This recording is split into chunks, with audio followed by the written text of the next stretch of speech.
So thank you, Helen, and thank you for inviting me today. I'm Alison Taylor-Prow, the designated professional for safeguarding adults at Leicestershire and Rutland ICB, which is the Integrated Care Board. I think I've got some acronyms in here, so don't be shy to tell me if I have. So today I'm here to tell you Nigel's story.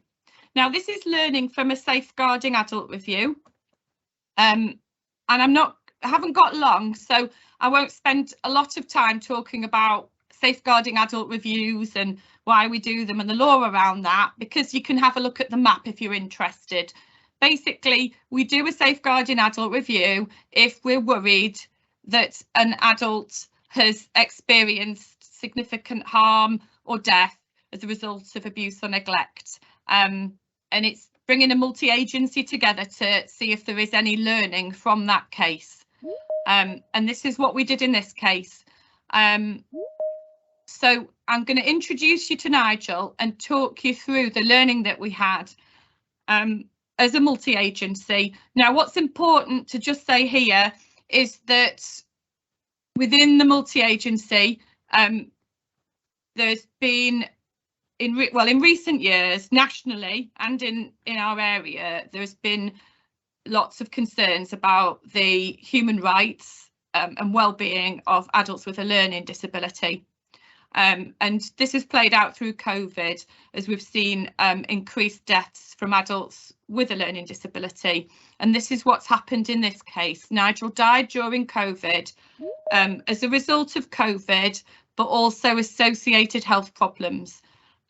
So this story is about the death of a young person, a young man, and it is a very sad story and reflective of other stories. So if it does make you feel uncomfortable or sad, do debrief with somebody and talk it through, because these stories are sad. But I'm not here today to talk about shame and blame and criticism. This is about learning and getting us all to think about, through a story process, what life was like for Nigel, and how we can see someone like Nigel more clearly, how we can hear them and how we can place them at the centre. And then really today it's about your personal reflections around generating your own personal actions from Nigel's story that will inform you in your practice. So it's really about personal reflection through a story. Thanks, Helen. So Helen's going to play a recording now of that was made by the reviewer. I can't take the credit for this absolutely amazing idea that she had. And rather than writing down who he was, she put it into a voice recording. So we'll let Nigel be introduced through this voice.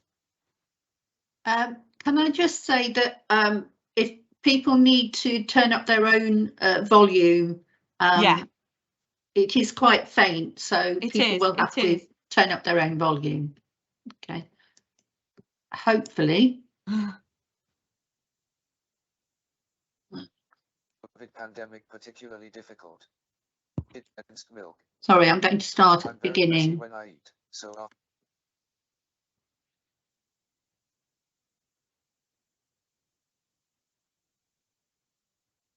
Hello everyone. My name is Nigel, and I am 36 years old. I suffer cerebral palsy and have a severe learning disability. I live at home with my mum and dad. I cannot walk or move around on my own, but I can use a wheelchair. My mum and dad use a hoist at home to move me, and I have a stairlift to get upstairs. My home. I cannot attend my own personal care, go to the toilet or feed myself. To communicate, I use a kind of sign language, but it isn't a recognized sign, so few people can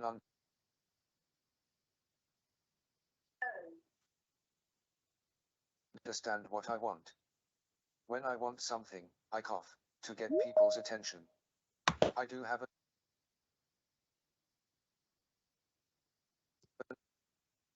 an electronic tablet to help me to communicate, but I don't like to use it. It has pictures of things like feelings, food options and timetable choices. Although I struggle to communicate, I am aware of what is being said around me. I get upset if anyone shouts, and I don't like loud noises. I easily get anxious. It helps if I am reassured. I attend a daycare center every day during the week. I have done this ever since I left school. I like to make the other people there laugh. One way I do this is by making a mess. I find it really funny to tip the art and craft materials all over the table. I love how everyone starts to laugh with me. When I was younger, I used to take my brakes off my wheelchair when no one was looking. I would shout as I rolled away, and everyone would panic and run after me. That made me laugh too.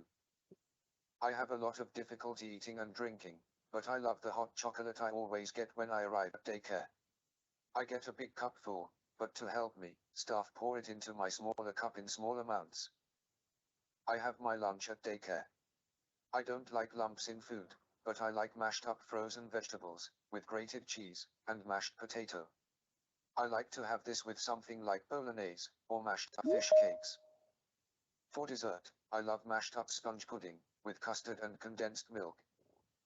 I'm very messy when I eat, so after lunch the staff help me get clean, and then I go and play on the computer with a bowl of crisps and a Kit Kat. I have to be reminded to keep sipping my drink. I don't like changes to my routine, so I found the COVID pandemic particularly difficult. It meant that sometimes I couldn't go to daycare, and when I did, I often had to sit on my own because of the risk of infection. And less people came to chat and play with me. When people did come to me, they couldn't come close. It was different to how it used to be. I also missed going to cafes with mum and dad, and going on holiday. It all stopped because of COVID.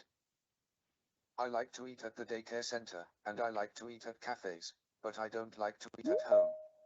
A few years ago, people around me discussed whether I should have a feeding tube to help me as I am very underweight, but my mum and dad were scared that I might pull the tube out, and so didn't agree. I have special shakes to try and help me to put on weight, and I mostly like those. I have one every afternoon at daycare, but in November 2020, I started to struggle getting fluid up a straw and could only manage a small amount of fluid a day. Then in December 2020, I got a pressure sore on my hip. It was really sore, and because I can't move on my own, there wasn't anything I could do when it hurt. My mum and dad didn't want a nurse coming to the house to dress it, so I went to a nurse at the doctor's surgery instead. It made me wince when anyone touched it. We got told that I needed a new bed, and a cushion for my wheelchair, to take pressure off the sore. But these things took ages to be delivered to our house. When the bed did come, on the 29th of December, I couldn't use it straight away, as it needed adjusting. My sore kept getting worse. It wasn't all bad over Christmas though. I did get to see Santa Claus. He and Mrs. Claus came to see me and gave me a present. It made me really happy and I gave him a big smile. By January I felt really poorly. My mum and dad took me to daycare, but I was crying because I felt so bad, and couldn't tell the people around me how I felt. I couldn't eat anything. I couldn't swallow. I was shaking. I am around 5 foot 10 inches tall, but I only weighed about 5 stone. I say about, because people had to guess my weight. No one had the right equipment to weigh me. The staff at daycare phoned my mum and dad. They were going to call 111, but my mum said her and dad would come for me, and take me to the doctor. I went home and my doctor's surgery arranged for someone to come and see how I was. But I was really poorly, and I passed away the following day, in the early evening.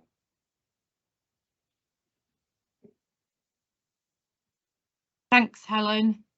I've heard this lots of times, and I've worked on the review, and it never ceases to make, I always feel sad listening to it. It never stops being sad.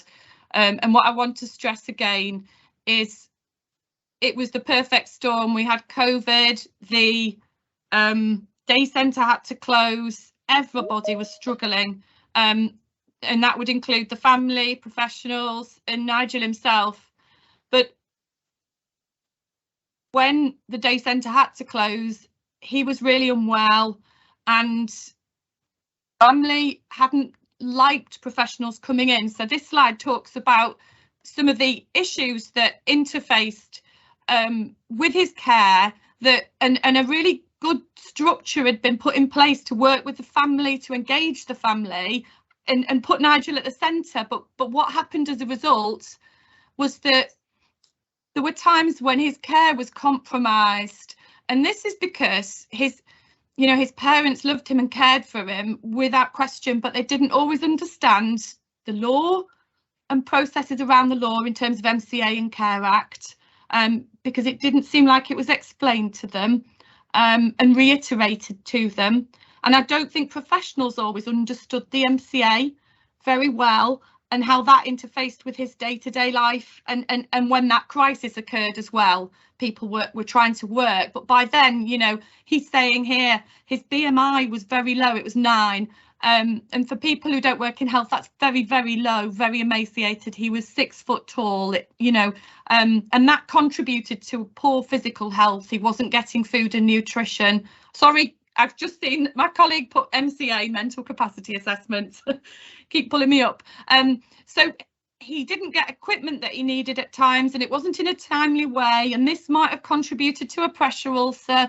He wasn't eating and drinking properly. There was a structure in place that was probably not keeping him as well as it could have been, but it was working to some extent. But when that structure was lost, professionals didn't have a relationship where they could get into the home and see him in the home when he needed that urgent care and treatment. And if they were invited in, they came, but there were times where staff were criticised and they were worried about complaints, and they pulled away from asserting his care being the centre of the decision making around his weight, around his food and fluid intake, and around what should be done. So what happened was Nigel ended up not having community nursing. He ended up having care delivered in a practice, a GP practice, and that wasn't the right care for him at that time. And because people didn't understand that bigger picture, no one knew his full story, and he became very malnourished and uncomfortable. Thanks, Helen.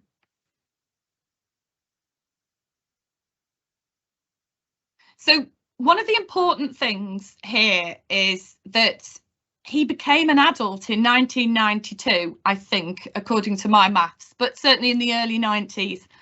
And what there's been work locally around My Adult Still My Child, and I've put the link in the presentation because work was done there around transitioning young people with disabilities into adult services, because we know that transitions are a really challenging time for everyone. It's stressful, different services, but also different laws apply to children as they do to adults, and 16 plus for the Mental Capacity Act. And what can happen is parents who've always advocated for their child and worked in a certain way, their child with complex needs becomes an adult, and that can be really difficult. And what happened here is the parents have got the conflicting emotions. They want their family life, they want their adult child to thrive in the way they believe is right, and there's nothing wrong with that. But then what can happen is legal frameworks aren't applied to the person as an adult, and people struggle to do that. So I've seen this recently in a case where an adult parent is doing their best for an adult child, but it's not working and health's deteriorating. And it's just us all understanding this so we can have these conversations and explain to parents about the law and about how we have to work with adults and put them at the centre. Yes, thank you. Somebody's put that it should be considered prior to 16. Yes, it should. So again, it's this website's really good. It applies to the transitions group, but I think anybody working with adults with disabilities who live within a family setting, it's really helpful. Thank you, Gary. So it's really important to explain the law to carers and adults and also colleagues. So I did this recently, and I wouldn't say it was an easy conversation for anyone, but I spoke to a group of professionals about understanding the Mental Capacity Act, how it interfaces with the Care Act, and how we need to work with a family to put the person at the centre. So it's just everybody making sure we understand that. And if we don't, or we're not sure, that's okay too, because we all need help and advice at times. Go to your organisation's MCA lead or safeguarding team, or get advice from somebody that you can access to help advise you around this. Thank you, Helen. So one of the things was that Nigel had a really good communication passport, but when things moved into crisis, people were focused on getting urgent care and treatment to him, and tensions were building, and it was a difficult situation anyway.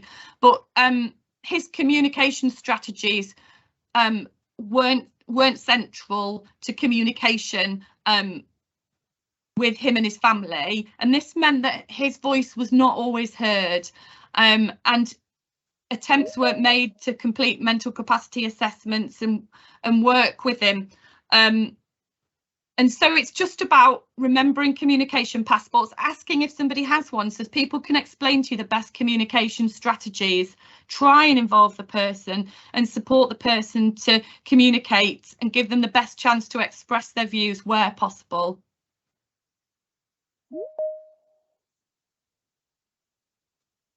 Thanks, Helen. Okay, so we've done several reviews around learning disabilities in LLR, so Leicestershire and Rutland, and the LEADER programme, which is a national programme around learning from the deaths of adults with learning disability and autism. Now, this has come about in recognition that this patient group suffers inequalities as a result within healthcare and are likely to die a lot younger than the general population. So this process works alongside us in safeguarding, and certainly Susie from Leicester LEADER worked with me around this case, and we're looking to tell more stories to help learning. But one of the things that's come out from this case and others is this concept of diagnostic overshadowing. So diagnostic overshadowing happens when a health professional, instead of exploring biological factors, mistakenly makes an assumption that the behaviour of a person with learning disabilities is a characteristic of their disability, rather than recognising it as a way of expressing pain or distress. And researchers have highlighted that it is particularly pertinent when new behaviours develop or existing ones increase. Now, in the local cases, what we've seen is some real concerns around people's food and fluid intake, and what's causing this, and whether it's a change in behaviour in response to environmental stresses or changes, or whether it's to do with a physical ailment. And what we need to do is make sure that we consider all factors, and care planning factors in an understanding of diagnostic overshadowing where possible. And where possible, we think about it to mitigate those risks. So has the person had all the tests they require? Have they been weighed? And if we can't weigh them for whatever reasons, because that's also been an issue, how are we monitoring their weight so that we all are assured that we're getting the accurate weights? Because in Nigel's case, we didn't know his weight. We couldn't get him to a place where he could be weighed, but there are also other strategies. For example, community nurses in a housebound person, because they would have provided him a service if they could have, they can monitor weight by measuring arm circumference and observational skills. So they've got specialist skills and knowledge. So it isn't always about getting someone weighed, it's about working with their individual care needs to make sure that we understand and know whatever we can. Thank you, Helen. So something that I'm really interested in personally is being aware of your own unconscious biases. And I think obviously if they're unconscious, it can be quite difficult. So a presentation like this is just about encouraging us to reflect on our biases. So I've had to reflect and think, gosh, if I was somebody having to go into that really challenging situation, would I have thought about a communication passport? What would I have done? And how would I have put Nigel or someone else at the centre in those discussions? Would I have been prepared to have difficult conversations? And I'm not one to shy away from difficult conversations, as my friends and family would testify, but I think it's just making sure that we feel prepared and equipped to have those difficult conversations, and getting support, really. I think we all have unconscious biases, and it's just having that personal reflection, you know, with those who know you well, and that might be your clinical supervisor or your manager or whoever. So just lessening those impacts of those unconscious biases. So getting advice from your safeguarding team, using safeguarding thresholds, just to break down what concerns look like. And certainly in a case where a relative was challenging me around some of the decision making I was making a long time ago, I brought the MCA code of practice to the meeting, sat down with him, and I went through the relevant parts and explained that it wasn't me making decisions and choices. It was about just letting him understand the law, and it helped him. He was very distressed and very, very upset and worried about his family member. So it's about being compassionate as well to yourself, in terms of we all collect biases, and just working around them. And again, that supervision. I love supervision. I'll get supervision from anyone if they'll give it to me. And I love discussing cases. And I know when we're busy, it doesn't always seem realistic, but it's so important. There's a saying, isn't there? Or certainly a saying that I'm aware of. If you think you're too busy to meditate, you need to meditate. So one of the important things is using the escalation process. That's on the map. And if you're not sure what to do, talk to your manager or talk to somebody in safeguarding or a leadership role in your organisation who can guide you with that. So learning from the deaths of adults with a learning disability, and that includes Nigel, rather than doing this at the front end and then getting into policy and process, I wanted to just do it at the end and create that personal story first. So the voice of Nigel was unheard. The Mental Capacity Act was not appropriately applied. There is a concern that there was diagnostic overshadowing at times in this case. Essential care wasn't provided, and that's because there were barriers and challenges. And that led to safeguarding concerns not being identified and raised, and then that prevented a really clear chronology being established and shared as an understanding in the multi-agency. And then opportunities, again, that's linked to escalate concerns, were not taken. And I must say, certainly, having worked in safeguarding quite a long time now, these themes are repeated often. So it is just important we stop and think and try and do something differently. Thanks, Helen. So just here, this is up to you. You might, you know, go away and give no further thought to this, but just in terms of making a difference, think about any pledges that you'd like to make to yourself, share them in supervision, if you want to, and just reflect on how you could try and make a difference in these scenarios. And it might be just being open to that respectful professional challenge. It might be challenging a situation that you're a bit nervous about. And none of us get things right all the time. It's just being open. So certainly that's my reflection at the moment for my personal pledges around this. Yeah, and just a reiteration, I'm really passionate about supporting people's human rights. So when we're talking about safeguarding, when we're talking about difficult conversations, what we're doing is we're supporting human rights, and we all benefit from human rights, and the people that use our services and the families, they're no different. Yeah, so the links are here just in terms of some of the extras, you know, that you might want to read if you're interested. I know today it's going to be in the press, but the learning from the review into Wharton Hall, which is the learning disability assessment treatment units, come out. So, you know, that might be in the press. And again, it's an opportunity to just place this vulnerable group of people in our thoughts and think how we can make a difference. Oh, thanks, Alison. Thanks very much. Thanks for inviting me. For that presentation.